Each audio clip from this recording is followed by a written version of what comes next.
Hey guys, it's Catherine Coley from Binance US, and I've got a special guest today. I've got VeChain's Sunny Lu here to talk to you about VeChain and all things exciting going on in the VFam community. Sunny, how are you doing today? I'm doing fine. Thank you, Catherine. I'm very glad to join this AMA to Binance users. We're really excited to have you, and we had a lot of questions come through on our hashtag VMA. So we'll get Sure. started. We've just announced that VeChain is going to be available for staking with the rewards distributed at the end of the month or into the next month. So we're pretty excited, but you've got a lot of questions from your community. So we'll start off, and we want to make sure that this is available for folks that are just learning about VeChain as well as your diehard VFam groups. There's one thing about the community, and that's their use of memes, which I really enjoy because it does make it easier to digest and understand. A big thing we care about is educate, don't intimidate. So if your answers get a little technical, I'm gonna ask you to explain them a little bit more.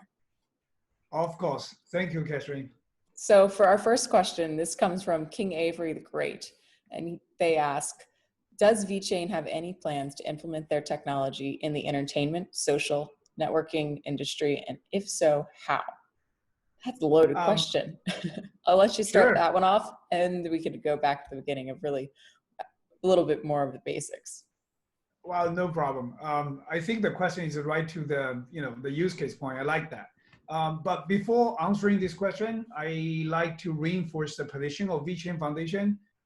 We want to be enablers to enable different builders to build valuable applications which can really transform technology value to business value. We never change that.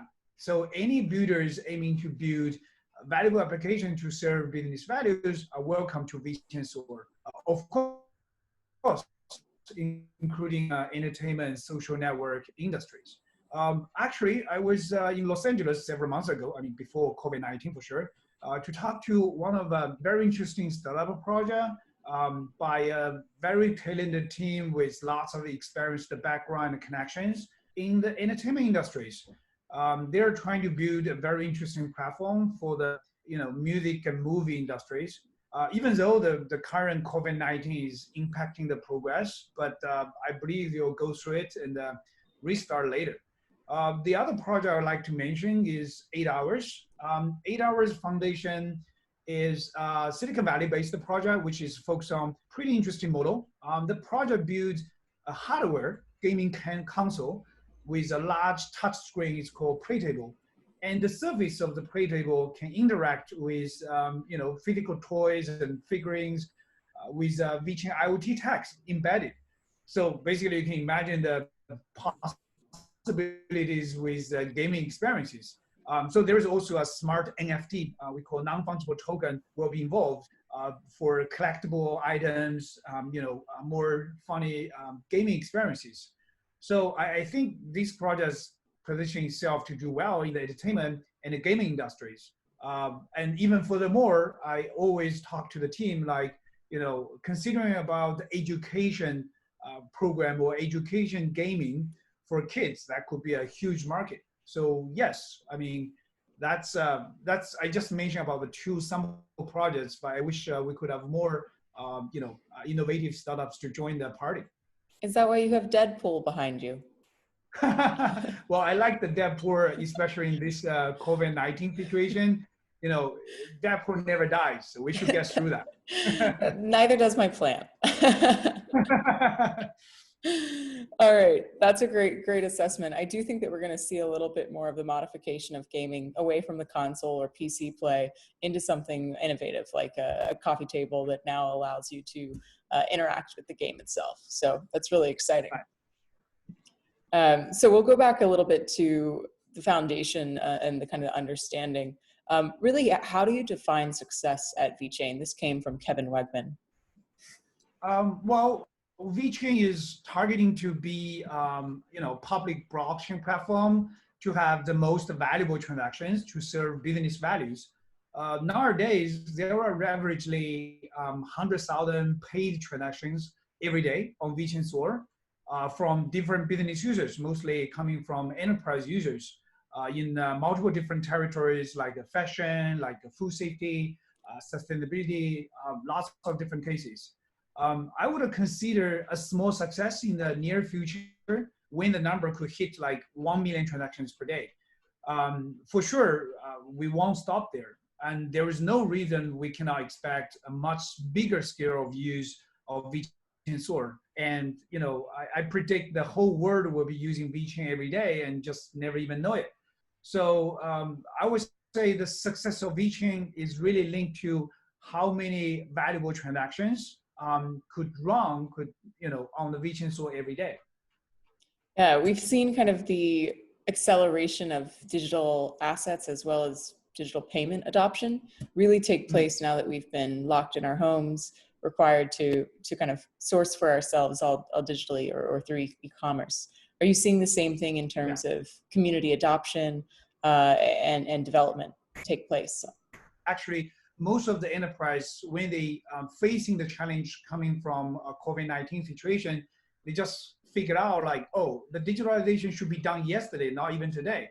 I give an example, one of our biggest strategic partner, DNVGL, they even create a new digital assurance unit. It's a new BU, a new business unit to transform most of the traditional assurance service as like a core business of DNVGL into a digitalization. And also the other partners like PwC or Deloitte, they're doing the same thing. So basically, like I mentioned, I would say right now, digitalization is new black. And blockchain is definitely play a very important role in this kind of the trend as, the trust machine per se. Yeah, it does seem like blockchain was talking about the message earlier on, convincing people to go digital. And now that we've been forced to, people are realizing the benefits of it. Yeah. So we've got another question. Does the foundation track active developers, and how big is VeChain's dev community? This comes from all the way 08. Oh, yes, for sure. Well, actually, we are a little bit different than the, let's say, normal other crypto projects, because to us, we consider not only technical programmers or coders as developers per se, we also consider business developers a very important, play a very important role in building process of the entire VeChain Sword platform. Because we believe, enterprise also consider business developers, which even, contribute more to valuable transactions or batch valuable transactions. So, for example, like Deloitte Blockchain Labs in Dublin, they have around 20 to 30 developers building the different applications for different enterprise on the VeChain Sword right now. Not mentioning DNVGL, PwC, and the other enterprise users to build the different blockchain applications on the VeChain Sword as well. But nevertheless, for technical developers, we also have program like a grant from foundation to provide the support to them, like fund support, technical support, co-marketing, and communication as well for developers. We have ongoing developer bounty program and grant. There are like a 6% Hawk developer bounty right now. So yes, for sure, developers are fundamental elements for any ecosystem blockchain. In summary, VeChain not only care about technical developers, but also business developers. You've got a ton of partners, and that comes a lot to the fact that you've got a lot of business development going on. What were some of the more interesting meetings that you've had in order to secure these partnerships? And tell us a little bit more about some of your greater partners. Well, yeah, actually, different stage. The meeting with different partners are in a different situation or different shape. Give an example, in 2016, when we get started, for sure, when I just started the business as a starter, you don't have too many like influence or name or credits or whatever. So I use my old connections. Before I start VeChain, I worked in the Louis Vuitton as a CIO. So I contact my previous boss, who was CEO of Givenchy globally, Philippe Fortuny. Fortunato. Mr. Fortunato has been very friendly to me, setting up a meeting in a Paris office. But I spent like 30 minutes trying to explain to him what blockchain is, what blockchain can do. And he was like, Sonny, stop here. I don't understand at all what they're talking about, but just tell me what to do. Luckily, we had an opportunity to start with one SKU to do some third-party supply management and traceability for Givenchy leather goods. But nowadays, we already cover like 100% of them globally. So it's day by day, you got a different. But also, in the past 3-4 years, I feel it's very interesting or exciting when we have the different business meetings. You are able to engage or understand the different business territories and different use cases or different ideas, innovations. That's pretty exciting. And also with the time being, you can find out like blockchain can do like escalate level for the different use cases. I give an example. In 2018, when we first engaged with H&M, we propose a traceability solution for some of sweaters. It's pretty straightforward, pretty simple, and user like that. Even they kind of like sold out like very quickly. And later on in 2019 or early 2020, we engaged DMVGO, who is a service provider for sustainability services. They're based on the data collected from H&M, different business steps of the H&M and stored in the blockchain. They kind of transform the value of those data to be sustainability contributions. So it kind of escalate the business value from simply traceability to a sustainability contributions. So that kind of the upgrades or escalation is really exciting us. Like, we feel blockchain do like more and more for different business use cases.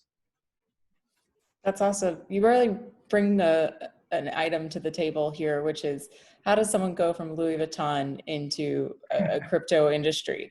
I want to know a little bit more about kind of what makes you tick. What's your process, and how did you get excited about this next wave of the future of technology and finance? Go in a little bit more about the Louis Vuitton days. Oh yeah, for sure. I usually got this kind of question all the time, like why people selling the bags and end up some cutting edge technologies. But actually, I was when I was working in Louis Vuitton, because bag holders are important. Yeah, for sure. I was working like a chief information officer. Basically, my job was building up the bridge between technology and the business. Always think about how to solve business problem or requirements with different technologies, or any new technology can apply the new value for the business, that kind of job. So, and also occasionally in 2013, I kind of encountered with Bitcoin. I only say at that time, no one talking about blockchain, but just this coin, that coin.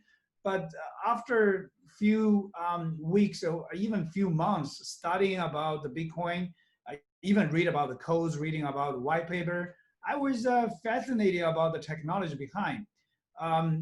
But still, at that time, Bitcoin was a little bit too simple for, let's say, applications or business activities, that kind of ideas. Until 2015, Ethereum was out of the world, and Vitalik is really a genius, and conduct the virtual machine, a smart contract, that kind of idea. So I suddenly opened my mind, like, wow, blockchain can describe more complicated business activities other than just ledger, that kind of like coming from Bitcoin. So, and then I decided, like, okay, I should do something about that. I should quit my job and start the VeChain. For sure, during the early days, like from 2013 to 2015, because I was involving different Bitcoin business like mining and trading also, I kind of make the first bucket of money so I can really start that. So yeah, it's like 1 + 1, and here's VeChain then. Yes, not everyone goes to the path that they want to, their first step into crypto, that's for sure. So it's exciting that there's so many different ways that people can still get involved. What's one of your favorite ways for community members to get involved in VeChain and accelerate its development as well as its adoption? Actually, our community members are, I would consider like, VeChain community, we call VFam, is the most friendly and also the most supportive community in the world. Well, it's just simply the best in the crypto world. Actually, we got, I would say even more than 50% of the leads, like business leads, coming from the community members, especially for, members in the VFam. They have like very strong professional backgrounds. We did some survey back to 2018 or 2019. We survey like 50% of community members, more than 50% of community members have a professional background, and even like more than 60 or 70% of those 50% of people with the manager level above that kind of title in the different companies. I think it's just because our philosophy or methodology or mindset, how to transform the technology to business, and we value the business developers as important as technical developers, that kind of thing, is really a group or attract those people with the same vision, same mindset together. So yeah, I mean, that's very important for us. And during nowadays I don't travel that much. But in 2019, I did travel a lot. Like I traveled roughly like 300,000 miles in 2019. And every time I travel to different places, we have a meetup or different seminars, meetings, and some of them are organized by Binance also. When we talk to those guys, always can have different inspirations and exchange some ideas, and we also really evaluate the feedbacks and suggestions coming from community members, and eventually we reveal to the further developments or further activities.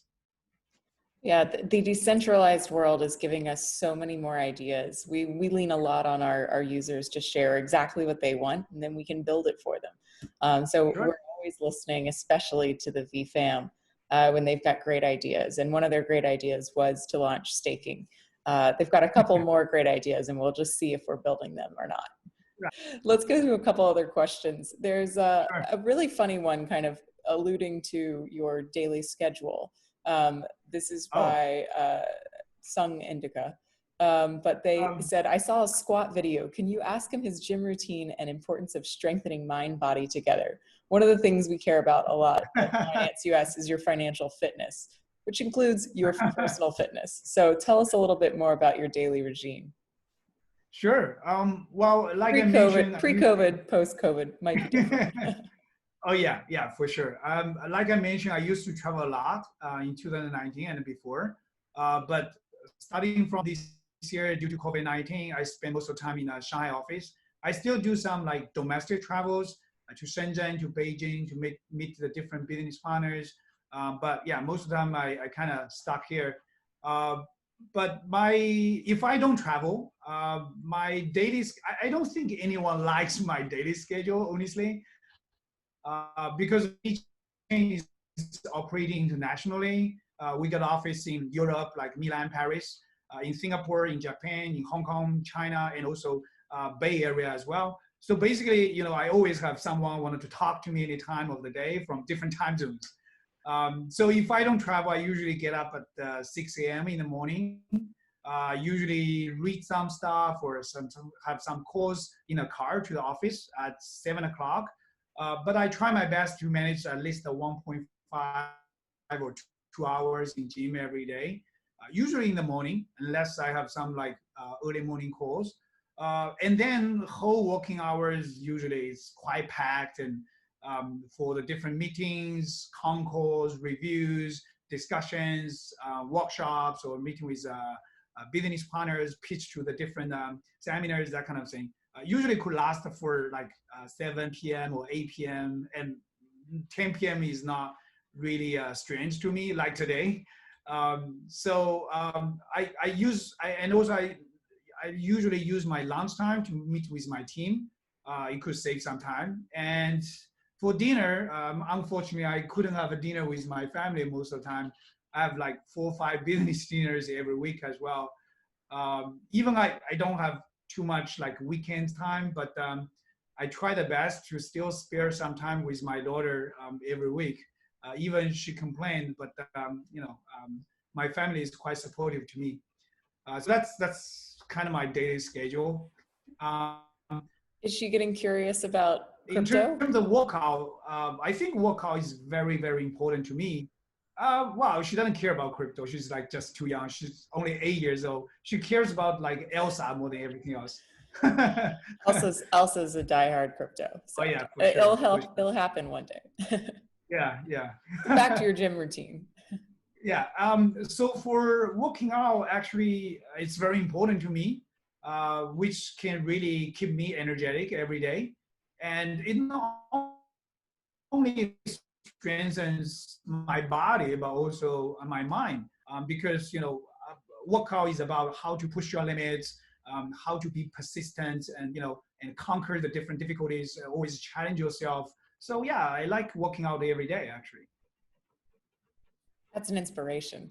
I wish I could add that into my daily regime, but maybe I'll start taking these interviews in the gym, and then I'll know that I'm practicing my financial fitness, and you Oh are yeah. too. We've got another question that comes from XRP FTW, and it Okay. says, the white paper mentions the function of VEET is to serve as a value transfer medium, or in other words, smart money, to enable Mm-hmm. rapid value circulation within the ecosystem. The Mm-hmm. focus seems to be on supply chain. Are there plans to build out the smart money function? Well, actually, okay, there are two part of question about this question actually. Firstly, in terms of supply chain focus, actually, I wanted to mention VeChain Store is a universal public blockchain. It's a smart contract platform. Basically, they can do everything you want to do. You can build any kind of blockchain applications on that.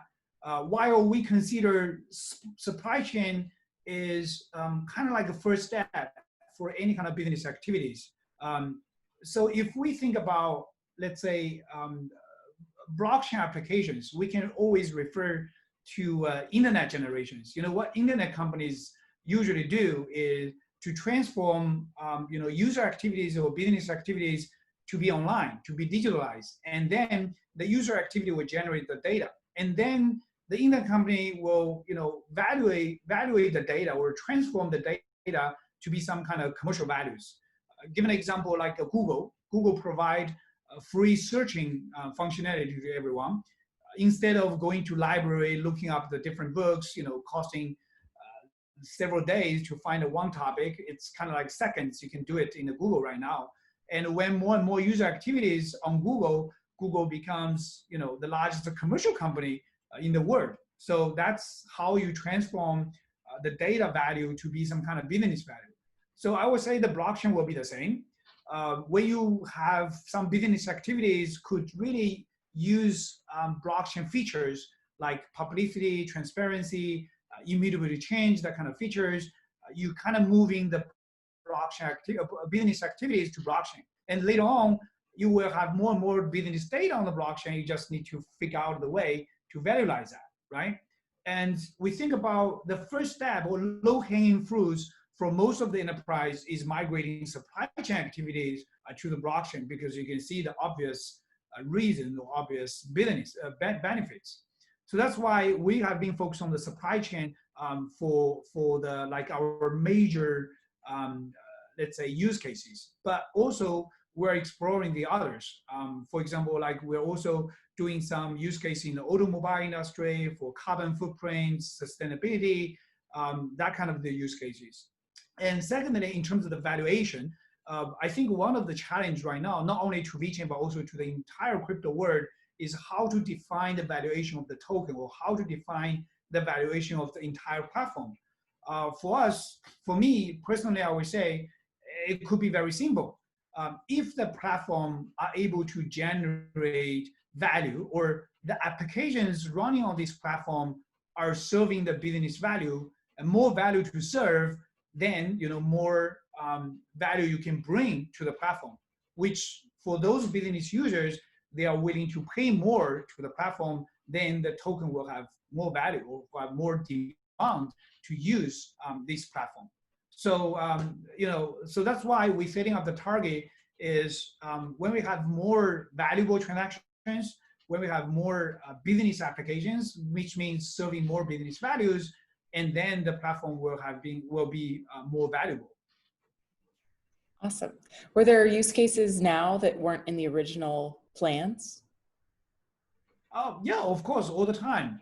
To be honest, blockchain is still in the early stage. That's the first thing. Secondly, blockchain where like happens or lots of things happening in the blockchain territory like super fast. They even say one day in blockchain could be like 1 month outside of blockchain, that kind of way. I think it's true. Only thing in the last 4 or 5 years, I witnessed, the developments or evolving not only about the technology itself, but also the use cases. And, like I mentioned about the H&M case, from the traceability to sustainability, or like when we're doing something for the automobile, we're starting from like recording or storing the maintenance logs for the automobile, but eventually we go to a carbon footprint for driving an electricity vehicle of BYD, that kind of the use cases. So the use case has been evolving as well.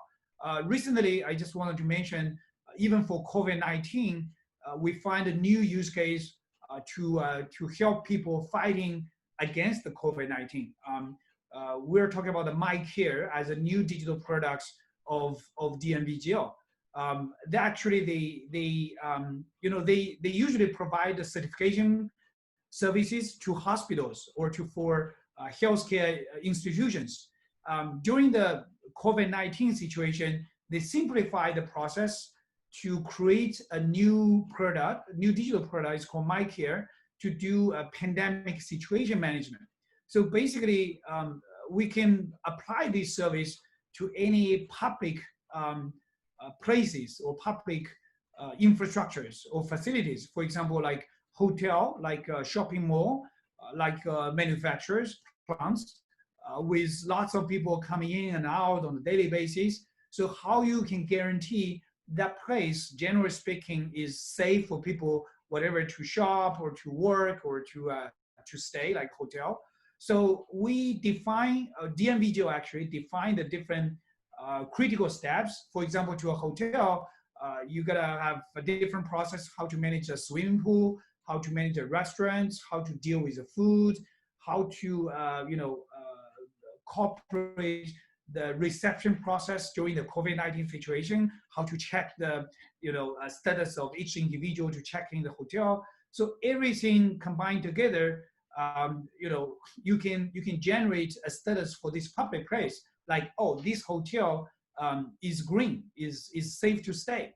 So eventually, based on the data collecting from different steps or different perspectives, we all store in the blockchain and then generate or calculate a final status for this place and showing it just a QR code, putting in the front desk of a hotel. And when you check in, you just scan this QR code and then you find, oh, this place is so totally safe, I can check in, no problem.